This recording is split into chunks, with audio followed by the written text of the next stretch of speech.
नागपूरकरांसाठी एक अभिमानाची बातमी समोर येत आहे। स्वातंत्र्याचा अमृत महोत्सवानिमित्त यंदाही नागपूर शहरात हर घर तिरंगा मोहीम मोठ्या उत्साहात साजरी केली जाणार आहे। नागपूर महानगरपालिकेने 9 ते 17 ऑगस्ट 2026 या कालावधीत देशभक्तीपर विविध कार्यक्रमांचे आयोजन केले असून तब्बल 1,75,000 तिरंगे झेंडे मोफत वाटप करण्याचा निर्णय घेण्यात आला आहे। हर घर तिरंगा मोहिमेअंतर्गत नागपूर महानगरपालिकेने विविध कार्यक्रमांची रूपरेषा जाहीर केली आहे। 8 ऑगस्ट रोजी रेशीमबाग येथील कविवर्य सुरेश भट सभागृहात दिवसभर वंदे मातरम तिरंगा प्रदर्शन आयोजित करण्यात येणार आहे। 9 ऑगस्ट रोजी सकाळी 8 वाजता बाजी प्रभू चौक ते लाल बहादूर शास्त्री चौक दरम्यान भव्य तिरंगा रॅली काढण्यात येणार असून 10 ऑगस्ट रोजी सुरेश भट सभागृहात भव्य तिरंगा रांगोळी साकारली जाणार आहे। याच दिवशी सायंकाळी 7:30 वाजता वंदे मातरम उद्यान बजेरिया येथे फाळणी भयावहता स्मृती दिन पाळण्यात येणार आहे। 13 ऑगस्ट रोजी सकाळी 8 वाजता रापई समर स्टेडियम चिटणीस पार्क येथे वंदे मातरम आधारित सांस्कृतिक कार्यक्रम होईल। तर 15 ऑगस्ट स्वातंत्र्य दिनी दुपारी 12 वाजता कविवर्य सुरेश भट सभागृहात मुख्य तिरंगा सांस्कृतिक कार्यक्रम आयोजित करण्यात आला आहे। या संपूर्ण मोहिमेदरम्यान आर्थिकदृष्ट्या दुर्बल घटकातील नागरिक आणि मनपा शाळेतील विद्यार्थ्यांना 1,75,000 तिरंगे झेंडे मोफत वितरित करण्यात येणार आहेत। तसेच नागपूर महानगरपालिकेने शहरातील सर्व नागरिकांना या देशभक्तीपर कार्यक्रमात सहभागी होण्याचे आवाहन करण्यात आले आहे। 2022 पासून हर घर तिरंगा हा कार्यक्रम शासनाच्या माध्यमातून आणि शासनाने आवाहन केल्यामुळे सर्व लोकांच्या माध्यमातून राबवला जातो।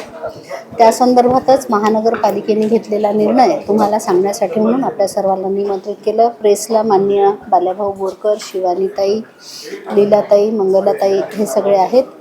आपल्याला विनंती ही आहे की 22 पासनं माननीय मोदीजींच्या पासनं सुरुवात झालेला हा कार्यक्रम जो दरवर्षी आपण साजरा करतो, प्रत्येक घरी तिरंगा लागला पाहिजे, महानगरपालिकेच्या माध्यमातून लोकांना आव्हानही आहे आणि झेंड्याचं वाटपही आहे।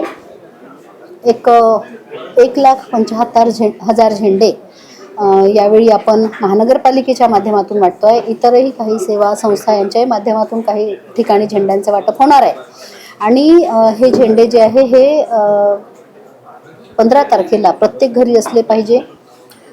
मागे काही वेळेस एखाद्या वेळी झेंड्याचा कुठल्याही प्रकारे अवमान होत असेल तर तो होऊ देता कामा नये, या गोष्टीची विनंती आपल्या आणि महानगरपालिकेच्या माध्यमातूनही आम्ही करतोय। आणि एक सप्ताह या संदर्भात करतोय आपण। तिरंगा वंदे मातरम प्रदर्शन सुरेश भट सभागृहामध्ये 8 तारखेला दिवसभर असणार आहे, जे दुसरा तिरंगा रॅली करणार आहे आपण 9 तारखेला 9 ऑगस्टला, जी बाजीप्रभू चौकापासून लाल बहादूर शास्त्रीच्या चौकापर्यंत अशी ती होणार आहे। एक मोठा झेंडा 700-750 मीटरचा मोठा झेंडा त्या रॅलीमध्ये असणार आहे।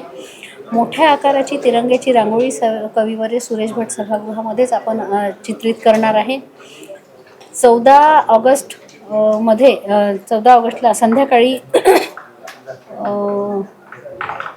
7:30 वाजता वंदे मातरम आपलं जे उद्यान आहे बजेरियामध्ये, त्या ठिकाणी जी फाळणी झाली होती, जी आपली दुःखद आठवण आहे, त्या संदर्भातला ती किती परिस्थिती भयावह होती या संदर्भातली माहिती देणारा एक कार्यक्रम आपण त्या ठिकाणी आयोजित केला आहे वंदे मातरम गार्डनमध्ये। वंदे मातरमावर आधारित सांस्कृतिक असा कार्यक्रम चिटणीस पार्क इथे देखील आहे।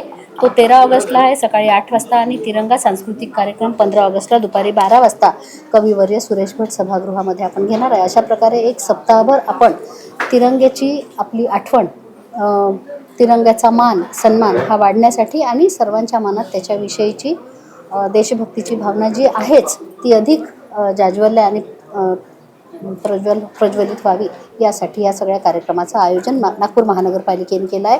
यासाठी माननीय आमदार साहेब जे आहे त्या लोकांसोबत बोलणं झालेलं आहे आणि त्यांनी सर्वांनी म्हणजे माननीय मते साहेब आहे, दटके साहेब आहे, भेंडे साहेब आहे, खोपडे साहेब आहे, या सर्वांशी बोलणं झालं आहे आणि त्यांनी एक मोठा निधी यासाठी देण्याचं त्यांच्या निधीमधून मंजूर केलं। नियमावली आपल्याला माहिती आहे, त्या असतात जशा आहे तशा, परंतु तेवढी एक माहिती मी आपल्यापर्यंत अपूर्ण देऊ शकते कारण की अजून माननीय गडकरी साहेबांच्या सोबत बोलणं सुरू आहे। उपलब्धतेच्या नुसार आपल्याला ती माहिती पुढे देईल। लोकवाहिनी मीडियासाठी सचिन झोडाबे यांची रिपोर्ट, नागपूर।